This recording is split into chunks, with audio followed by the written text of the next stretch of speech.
व्यक्ति थकता क्यों है?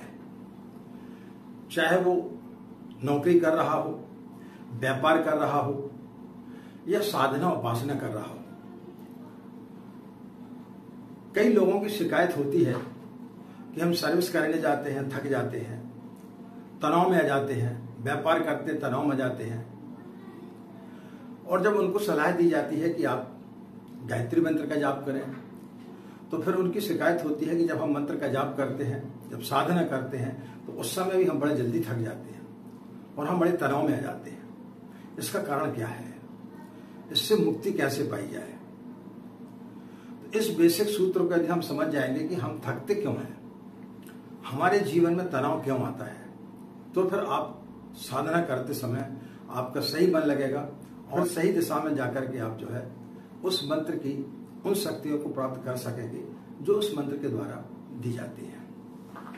राधे राधे, जय श्री कृष्णा, नमस्कार। मैं आचार्य पंडित गिरीश बारोलिया।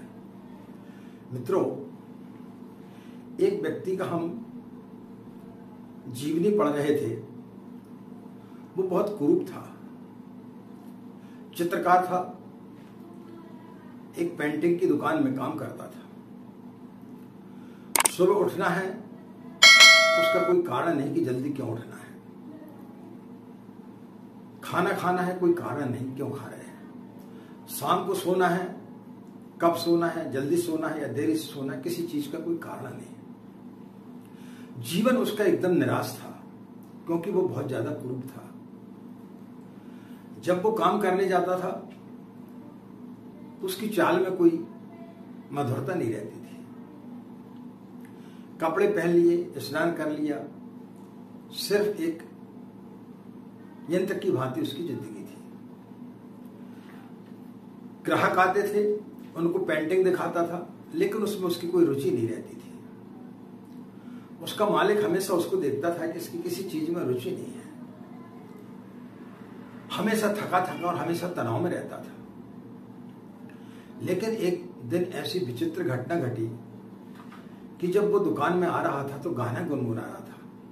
उसके साथियों को भी बड़ा आश्चर्य हुआ, उस दुकान के मालिक को भी बड़ा आश्चर्य हुआ। उसने कभी सोचा नहीं था कि ये कभी इस प्रकार से गाना गुनगुनाएगा। उसका सीढ़ियों पे चढ़ने का अंदाज ही अलग था। आज वो कोई दूसरा ही व्यक्ति हो गया था। जैसे वो मालिक के पास पहुंचा तो मालिक ने देखा कि आज तो इसने स्नान भी किया है। हम स्नान तो हर दिन करते, वो भी हर दिन करता था, लेकिन जब हम दूसरों के लिए करते हैं तो वो स्नान अलग हो जाता है। आप जब पूजा पाठ करने के लिए बैठते हैं तो आप स्नान करके ही बैठते हैं, लेकिन इसके बावजूद भी आप जो है पवित्रीकरण का मंत्र पढ़ते हैं, क्योंकि अब आपको ईश्वर के पास बैठना है। तो ईश्वर के पास बैठने से सिर्फ जो है शरीर के ऊपर पानी डालने से कुछ नहीं होगा। आपको अपने मन वचन कर्म से जब पवित्र होते तब आप दूसरे के पास बैठने के लायक होते हैं। तो ईश्वर के पास बैठने के लिए फिर आपको स्नान करना पड़ता है। तो आज वो एक अलग ही तरीके का दिख रहा था। कपड़े भी उसके ऐसे लग रहे थे जैसे उसने पहली बार कपड़े पहने। कपड़े पहनता था लेकिन आज किसी दूसरे के लिए कपड़े पहने ऐसा लग रहा था। उसके मालिक से रहा नहीं गया। उसने पूछा, क्या बात है भाई? तो उसने बोला कि आज मेरी जिंदगी में एक महिला आ गई। आज एक स्त्री को मुझसे प्रेम हो गया और मुझे भी उससे प्रेम हो गया। उसकी जिंदगी बदल गई। उसको जीवन जीने का अर्थ पता चल गया, उसको एक अर्थ मिल गया। तो जब हम अर्थहीन जीवन जीते हैं तब हमें थकान और तनाव महसूस होता है।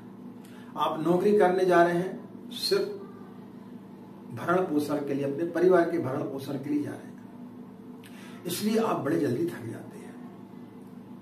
आपका कोई गोल नहीं है, आपका कोई मोटो नहीं है, इसलिए आप थकते हैं। जिस चीज में आपका कोई लक्ष्य नहीं होता है वहां व्यक्ति बड़ा जल्दी थक जाता है। हम साधना करते हैं, बड़े जल्दी थक जाते हैं और तनाव में आ जाते हैं। उसका कारण क्या है कि जब हम साधना करते हैं तो उस समय जो है हमारे दिमाग में 50 प्रकार की चीजें चलती रहती हैं। इतने मंदिर चले गए, इतने तीर्थ यात्रा चली कर ली, लेकिन जीवन में कोई परिवर्तन नहीं आया। मंदिर भी आप गए, तीर्थ यात्रा भी गए आप, लेकिन वहां पर भी आप थके, वहां पर वो चीज आपको नहीं मिल पाई। तो जब आप साधना करते हैं तो साधना करते समय भी आप थक जाते हैं, तनाव में आ जाते हैं, क्योंकि आपकी चाहत होती है कि मुझे ये चीज मिल जाए, मुझे वो चीज मिल जाए। मुझे 21 दिन तक गायत्री मंत्र का जाप करते हुए हो गया, लेकिन कोई फल तो मिल ही नहीं रहा है। आदमी जब फल को देखने लगता है, आदमी जब उसके परिणामों की तरफ देखने लगता है, तो फिर जब परिणाम उसके जब देखता है कि परिणाम प्राप्त नहीं हो रहे हैं, तो फिर वो बड़ी जल्दी थक जाता है। आप पिता की सेवा करते हैं, किसी से पूछा जाए कि भाई आप पिता की सेवा कर, हाँ मेरा कर्तव्य है, ड्यूटी है। ड्यूटी कौन करता है? पुलिस वाले करते हैं। कर्तव्य कौन का है? नौकर का। कर्तव्य का मतलब होता है जो करने चाहिए, जो करना है, जो जरूरी है। तो जब आप पिता की सेवा कर रहे हैं कर्तव्य की भांति, ड्यूटी की भांति, तो पिता की सेवा नहीं हुई। इसलिए जब आपका पिता जब बीमार होता है, अस्पताल में आपको जब बार बार जाना पड़ता है, तब आपके मन में कहीं न कहीं कोने में विचार आ जाता है कि काश इससे अच्छा तो ये समाप्त हो जाते। फिर आपके मन में विचार आता है कि मैंने अपने पिता के बारे में ऐसा सोच कैसे लिया। वो आपके अंदर का जो कर्तव्य भाव है कि मुझे करना है। लेकिन जिस दिन आपका करना सेवा का भाव बन जाए, उस दिन पिता की सही सेवा होती है। कोई भी पिता किसी बच्चे को पैदा करने से पिता नहीं बन जाता जब तक बच्चे के प्रति उसका प्रेम ना हो। कोई भी पुत्र इसी प्रकार से नहीं बनता जब तक कि पिता के प्रति उसका समर्पण ना हो, उसके पिता के प्रति उसका प्रेम का भाव ना हो, सेवा का भाव ना हो। तो जब तक आप कर्तव्य और ड्यूटी के हिसाब से करते रहेंगे, तब तक आपको पिता की सेवा करने में आपको थकान होगी, आपको तनाव होगा।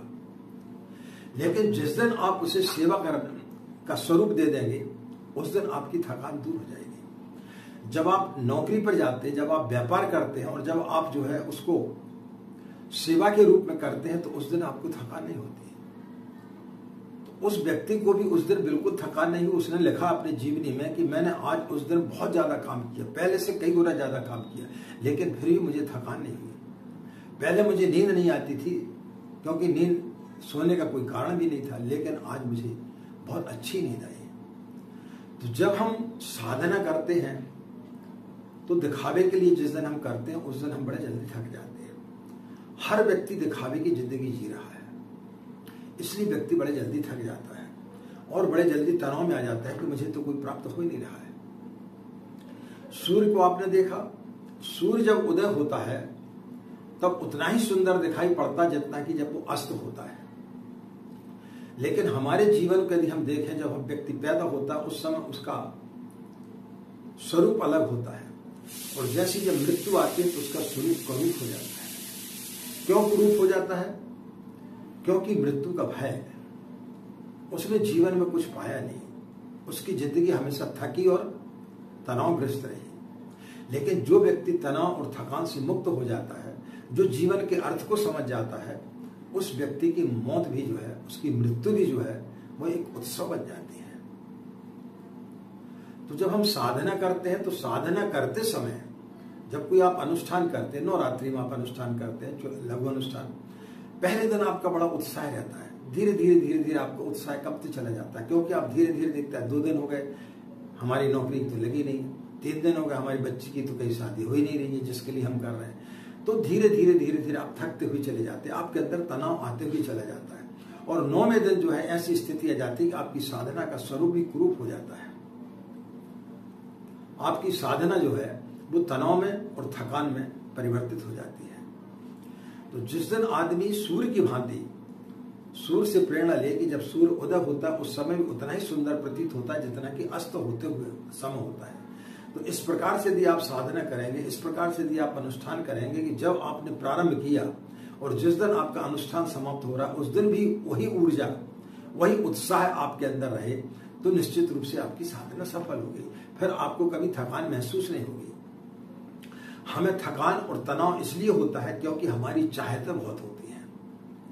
लेकिन कभी आपने देखा कि जो लोग ऊपरी शिखर पर पहुंच जाते हैं, जो हम आप कल्पना करते हैं कि हम बहुत बड़े लखपति बन जाएं, कभी आपने अडानी अंबानी को देखा? वो सार्वजनिक जीवन नहीं जी सकते। उनसे जाकर के यदि कोई पूछे तो जो जीवन आप जी रहे हैं वो आप सार्वजनिक जीवन नहीं जी सकते। आप प्रधानमंत्री के पास चले जाए, कितनी सारी सिक्योरिटी उनके साथ में रहती है, वो सार्वजनिक जीवन नहीं जी सकते।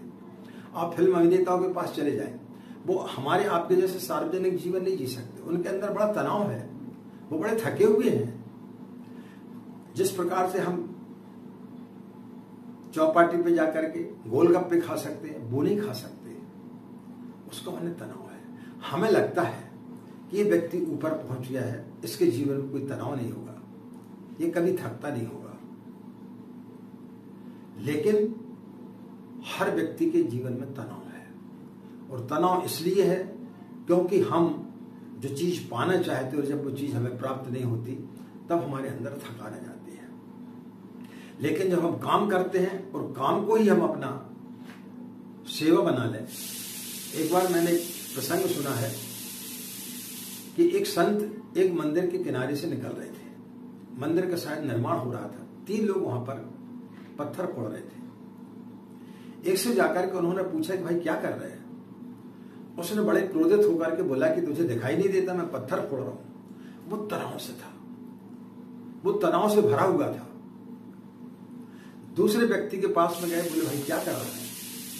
उसने बोला कि मेरे परिवार के भरण पोषण के लिए जो है मैं यहां पे काम कर रहा हूं, मंदिर का पत्थर तोड़ रहा हूं। तीसरे व्यक्ति के पास में गए, वो व्यक्ति बड़ा आनंदित था, ईश्वर के गाने गुनगुना रहा था।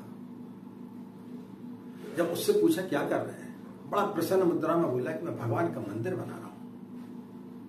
ऐसा सौभाग्य मुझे अपने जीवन में मिला है कि मुझे इस मंदिर के निर्माण के छोटे से कार्य में मुझे सहभागी बनने का मौका मिला है। मेरा जीवन धन्य हो गया। एक व्यक्ति ने अपने कर्म को जो है सेवा बना लिया, उस व्यक्ति ने परमात्मा को पा लिया। एक व्यक्ति सिर्फ इसलिए काम कर रहा है कि परिवार का भरण पोषण करना है। तो हम भी जब नौकरी करते हैं, व्यापार करते हैं, तो इसी भावना से करते हैं कि परिवार का भरण पोषण करना। तो हम बड़े जल्दी थक जाते हैं, बड़े जल्दी तनाव में जाते हैं।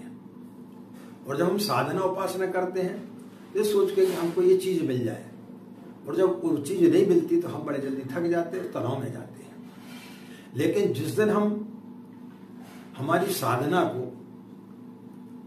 ईश्वर के प्रति अपनी सेवा बना लें, उस दिन निश्चित रूप से आपकी साधना सफल हो जाएगी।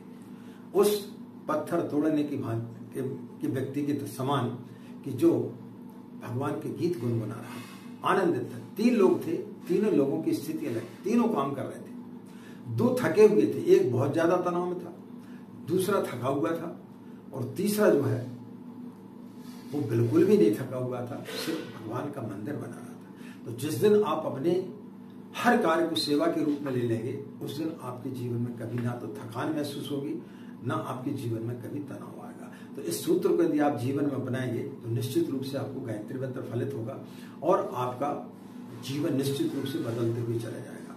आज की बात समाप्त। आप सभी के अंदर बैठे परमात्मा हमारा प्रणाम, हमें आगे नमस्कार, ओम शांति।